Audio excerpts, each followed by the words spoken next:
India. অ্যাকুমস mainly ওষুধ তৈরি করে, এরা ম্যানুফ্যাকচারার।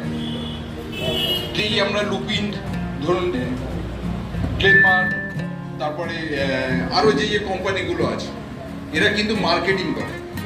এবং আপনারা ওষুধের পেছনটায় দেখবেন, মানে আমার কথাটা আপনি বিশ্বাস করে আপনি দেখবেন যে ম্যানুফ্যাকচারিং একজন করছে, আর এই যে বড় বড় ওষুধ কোম্পানিগুলো এরা মার্কেটিং করছে। এবং এই মার্কেটিং করার জন্য আপনারা দেখেছেন যে ডাক্তারের কাছে দেখাতে যাওয়ার সময় সেখানটায় এমআরআ সব ভিড় করে দেয়।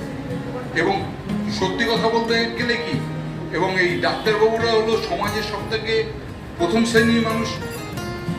এবং আপনারা চোখ কান খুলে রাখবেন, দেখবেন যে আরও জানুন, দেখবেন যে আমার মনে হয় এই ওষুধের আমরা কেউই জানি না, ওষুধের দাম সম্বন্ধে আমরা কেউই জানি না। দোকানদার ডাক্তারবাবু বলে যে আপনি এই ওষুধটা খাবেন, আমাদের মাথার মধ্যে ঢুকে গিয়ে